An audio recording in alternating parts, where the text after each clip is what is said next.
Every day I am getting one step closer to having another healthy baby, and Caraway Home is helping me do that. Their ceramic, naturally slick surface cookware allows you to cook with minimal butter. They're very easy to clean, just a little warm water, you wipe it down. And the best part is that Caraway products are made without any toxic materials like BFASs, BTFEs, and a bunch of other things like I can't even pronounce. So you don't have to worry about that. Right now, visit carawayhome.com/TSFS to take advantage of this limited time offer for 10% off your next purchase. This deal is exclusive to my Sarah Fraser Show listeners. So visit carawayhome.com/TSFS or use code TSFS at checkout. Caraway, non-toxic cookware made modern. It's time for you to see what all the fuss is about, read about their 5-star reviews, and why so many TSFS fans buy Caraway Home. Order now. On April 5th, you must be very careful, Margaret. It's the girl. Witness the birth. Bad things will start to happen. Evil things. Of evil. It's all for you. No, don't. The first omen. I believe the girl is to be the mother. Mother of what? Is the most terrifying. 666 is the mark of the devil. Hey! Movie of the year. It's not real. It's not real. What's not real? Who said that? The first omen. Rated R. Under 17 on a minute without parent. Only in theaters April 5th. This episode is brought to you by Paramount Plus. An unlikely friendship begins in the Paramount Plus original movie Little Wing, starring Brooklyn Prince with Kelly Riley and Brian Cox. Reeling from her parents' divorce, Caitlin steals a valuable bird to save her home, but instead forms a bond with the owner, leading to a new outlook on life. Little Wing, now streaming exclusively on Paramount Plus. Head to ParamountPlus.com to try it free. Rated PG-13.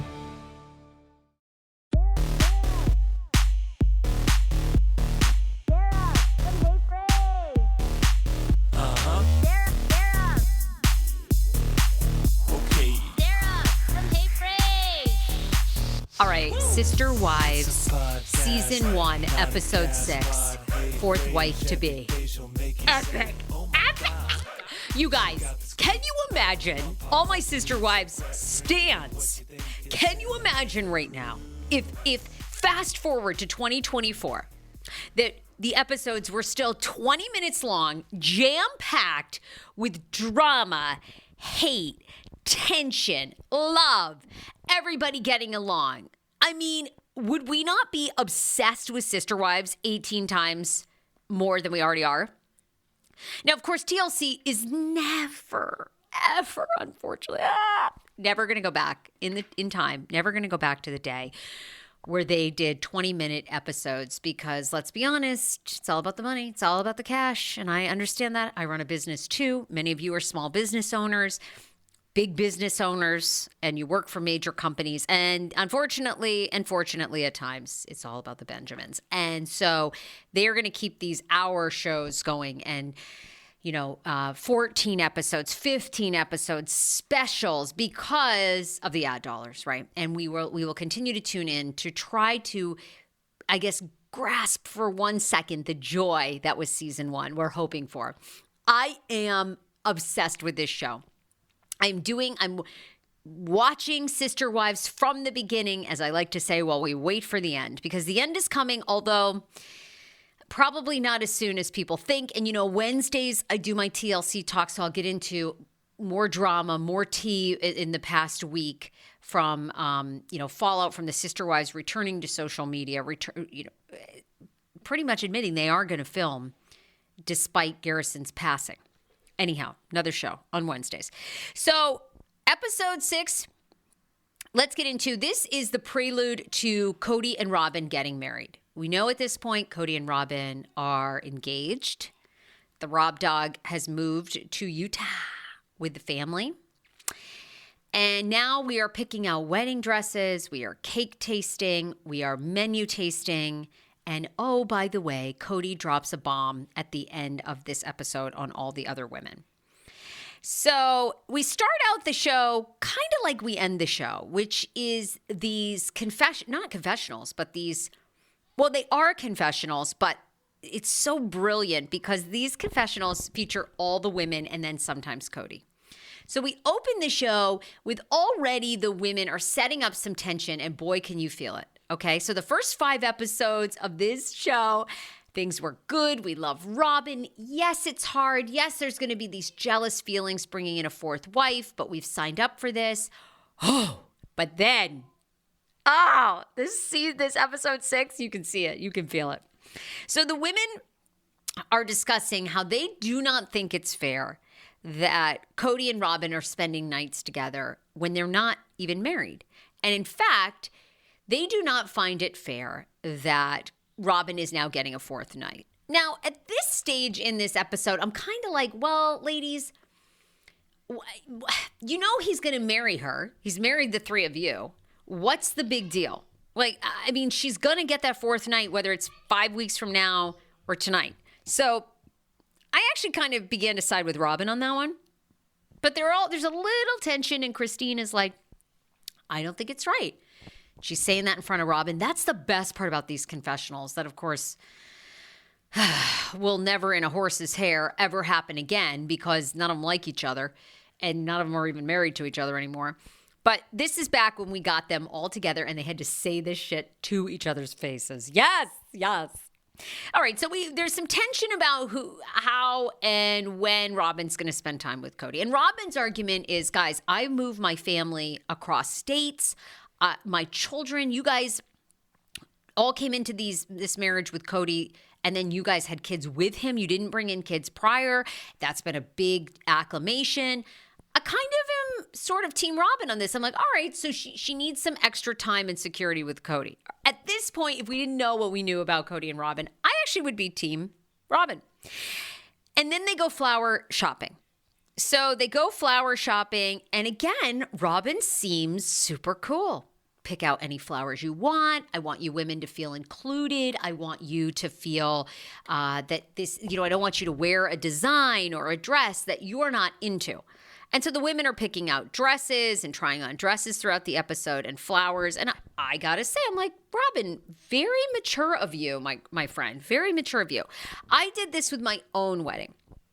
And actually, I have to say, I wondered if when you all watch this, if this made you think of your own weddings too. But I loved this. Really, for me, reminded me of getting married and how much fun it was. And I never thought I would be that girl that was into getting married and cake testing and menu testing. But it is so much fun and so much joy in bringing your family and friends along. However, when I came to the wedding parties, Span and I both decided his brother was just going to stand up with him and my niece was going to stand up with me. So we wouldn't have these big wedding parties. There wouldn't be these big expectations of how many bridesmaids. And we got married when I was 35, I think 35, 36. So, a lot of our friends, they'd already had kids. It's a big ask for them to fly across the country, get babysitters, and then what are we going to say? Let's make you buy $1,000 dress and all these commitments. So we kept it simple, and we really we wanted our wedding to be for our family. It's probably the only time ever that all of your family members, your dearest friends, your siblings are all going to be in the same place for an entire day and night celebrating love and celebrating you. So we wanted them to have the best food, drink their faces off, do whatever, party it up, and they really did. So I loved this episode because it reminded me of my own wedding experience, which was really, really great.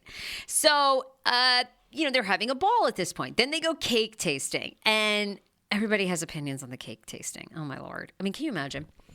When you go cake tasting for your own wedding, your mother has thoughts, your mother-in-law has thoughts to be, your husband has thoughts. I mean, the cake tastings, oh, my God. Everybody has their 2 cents. Now you got 4 wives and the Codemeister. Oh, my God.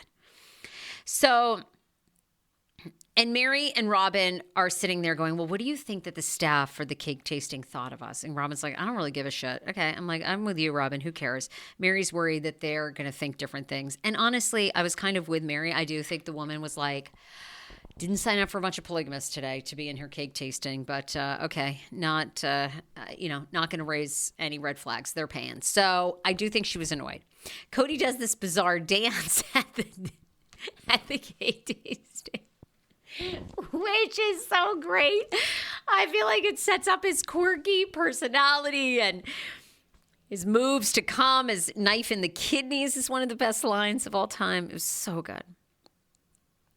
And then they'd all vote with their eyes closed to try to make it fair. Okay, so the woman's like, all right, you each get 2 votes. Here, let's go through it. Strawberry shortcake. All right, who wants that? Okay, chocolate. Okay, something with almond that like Christine was absolutely like salivating at. She was frothing at the mouth. All the other women hated it. Kody was into it. So... And then they vote. And interestingly enough, Kody and Robyn sort of vote on the same items. And everybody's sort of saying, okay, well, did you peek? And Robyn's like, no, that's why I kept my eyes closed so no one could accuse me of, swaying Kody's opinion. And that is the moment, folks, to me, when the light switch goes on. And we begin to see a more territorial. And by the end of the episode, I got different thoughts about Robyn. We start to see a more territorial Robyn.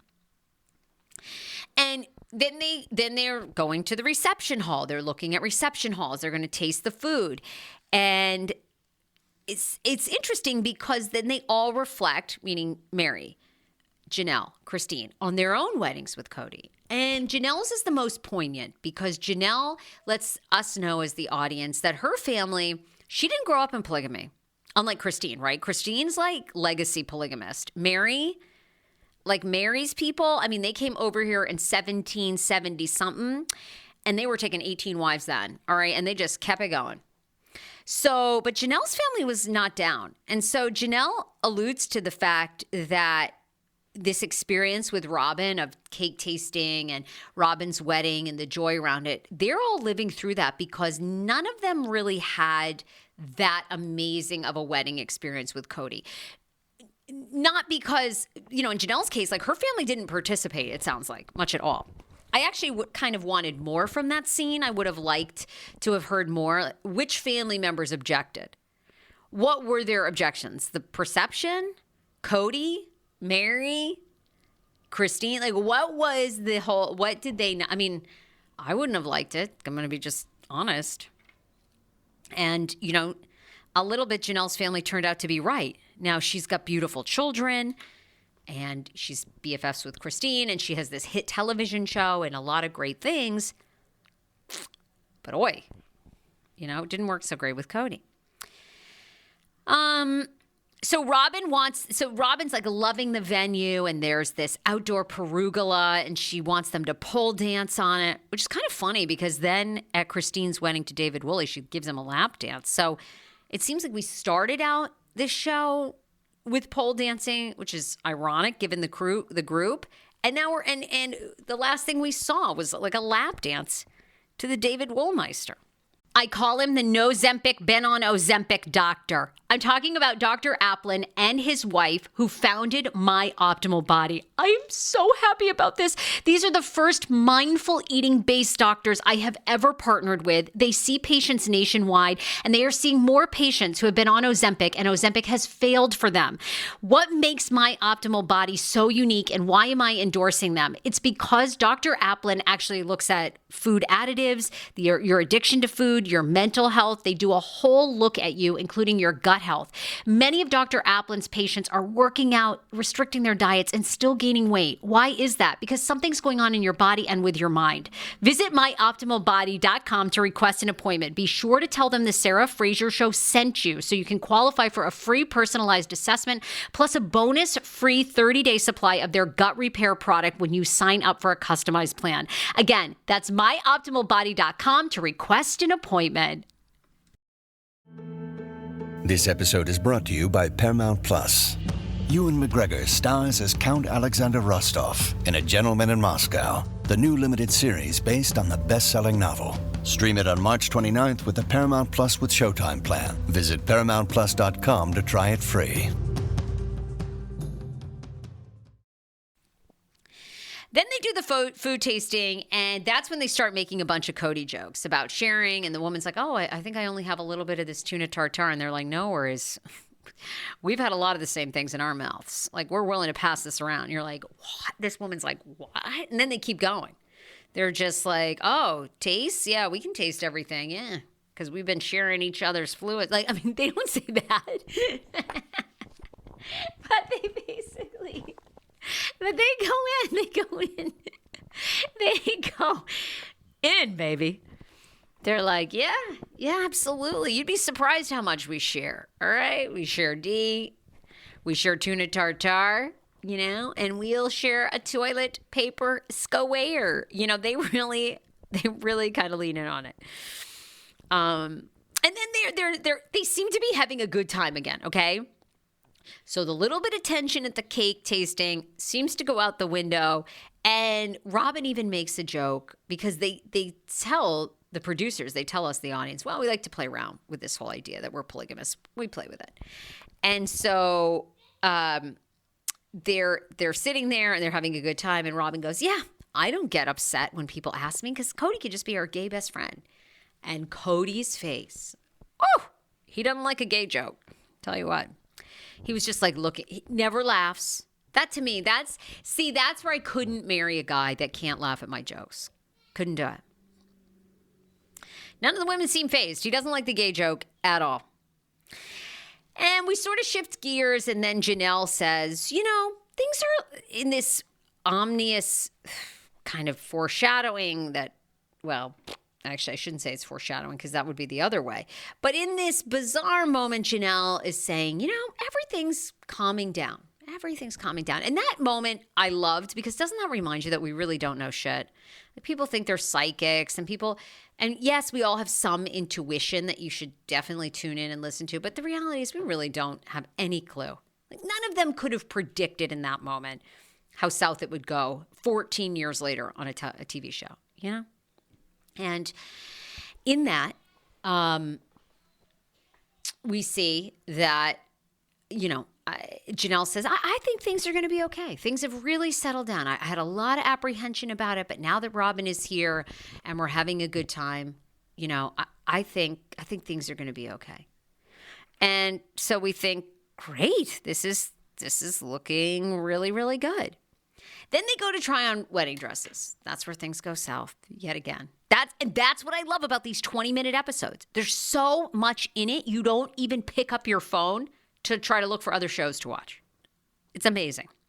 Robyn goes to try on wedding dresses. I'm going to get to that, but I'm going to thank a sponsor, Horizon Fibroids. Ladies, so many of you listening to this podcast episode may be battling fibroids because, in fact, 80% of women will have a fibroid by the age of 50. That's where the 50 came in. Now, not every woman needs to be treated for fibroids, but if you have heavy periods, long periods, if you've dealt with infertility, and if you have heavy bleeding, you might be a candidate for something called uterine fibroid embolization. Reach out to Horizon Fibroids. HorizonFibroids.com has 3 locations in Maryland. They service so many patients in D.C., Maryland, Virginia, and in the Pennsylvania region as well. Dr. Will Neem is a top fibroid doctor in the country, and they accept almost all insurance. Go to HorizonFibroids.com. So Robyn tries on wedding dresses. She looks great. She's cute. She's young. They're giving their opinion. But then we find out in the confessional that she didn't pick any one of them. And within minutes, instead of like dragging this out that they normally do, Kody teases, I've got a bomb to drop. I'm going to drop it here. And he's sort of prideful about it. He's prideful. He's excited about it. I'm going to drop a bomb. And then we go to commercial. Amazing commercial placement. Excellent. I'm with it. I'm hooked. I'm like, oh my God, come on back. Come on back. I really love this. So we get back and Kody goes, actually, I want to tell you all something. I picked out Robyn's wedding dress. And ladies, you could have heard and fellas and others, you could have heard a pin drop, honey, in that set. But what? The who and the what? And the women all say, excuse me? You didn't give a rip what dress I had. Janelle, Christine was saying that. Christine's the most shook. She's the most shooketh. And Mary are like, you didn't care at all. And you're telling us you two decided on your own accord to go to a wedding dress shop and to pick out Robyn's wedding dress. And now you're telling us? And it's so upsetting that Christine goes, I need a minute. And Kody's like, you don't have to do this. And this is where I'm like, dude, this is where you begin to see, Robyn is so cold to the women in this scene. So cold to them. Kody is trying to patch it over real quick with Christine, trying to put it on Christine. Like, why are you getting so upset? You don't have to do this. I'm with Christine. I would have taken a moment too. That's shocking. And that's the beginning of us seeing on camera what we now know, which is Kody and Robyn have this connection and love that he didn't have with any of the other three. And Robyn sits there, and this is what I'm curious for you all OG fans. So Christine comes back. They kind of pan like the women are up, they're down, they're taking their time. And then we know they come back together on camera. And Robyn says, I told Kody, I did not think you ladies needed to know that information, that it should be kept between the two of us because I didn't want to upset you guys. And that is something that he didn't need to share. Now, of course, at this point, we are trying to land a hit TV show. And I've always say, if you're going to be on reality, who are you willing to sacrifice? Best friend, marriage. You know, there has to be some sort of sacrifice because you've got to kind of betray people. Or you almost are like Robyn and Giselle on RHOP where you make a pact and it's like, whatever we do, whatever we say, we're coming back together, you know? But I don't think they knew that in 2010. Reality TV was still in its infancy.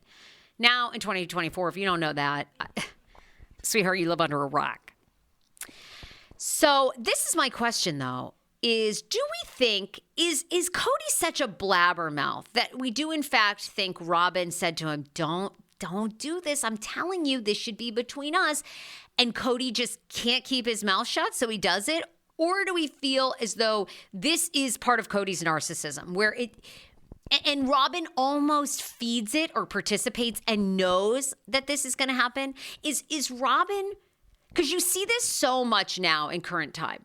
And her being like, I told Kody, you know, he fight for Mary to stay in the marriage. You know, and then, of course, you find out Kody has zero interest. So I don't know. Does Robyn play both sides? Or is Robyn up against somebody that she's in love with that just is like an uncontrollable narcissist that's just going to, you know, he's just going to say and do what he wants. And he's madly in love with Robyn, but regardless, he's going to control the narrative and say what he wants to say. So then the interesting part about this episode is they do all come back together and try to repair the situation, which is great in marriages and kind of interesting that they did this.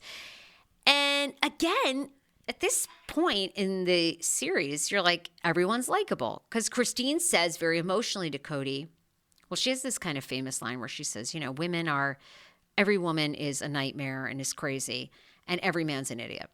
And Cody's like, yeah, you're right. And the women are kind of laughing. And then she says to him, you know, you can be a better man. You can be a better man. I know you have it in you to communicate. And she's this soft voice, and she's looking him in the eyes, and he's looking at her, and he's like, yeah. And at first he doesn't really say yes. And she's like, I want you to, can you step up? I am asking you to step up. And at first he's like, mm-hmm. And then he sort of says, ladies, is there any other requests? Because I'm saying yes right now. And then he does say yes to Christine, that he will work on it and he will step up. So I thought, well, that was pretty bold of him back then. Certainly is convincing that, you know, he seems to recognize that it was a mistake telling them or picking out Robyn's dress. They seem to come back to the table and they all seem to agree upon that. And he seems to say, yeah, I'll be a better man. I will be a better man. And they're like, okay, great. And then we are going to be moving on to episode 7 next week. Oh my God. I love it. All right. Jam-packed lineup this week on the Sarah Fraser Show. Tomorrow, my husband returns. Everybody likes Schman on it. Have you guys seen this crazy setting that Instagram sneakily did to us with the political season coming up? We're going to talk about that. Should pop culture and celebrities be pop culture podcasters? Myself, Kim Kardashian, should we be apologizing for participating in any of the Kate Middleton rumor mill or speculation now that we know she has cancer? We're going to talk about that. Wednesday is TLC Talk. Thursday is a recap of the Vanderpump Rules, season 11, latest episode. And Friday is my makeup tutorial. Y'all have been asking. So that'll be on my podcast with every single product I use if you want to recreate my daily eye look. It's one of the number one things I get asked. So I'm doing that in an AMA. All right. Bye, everybody. Love ya. Bye.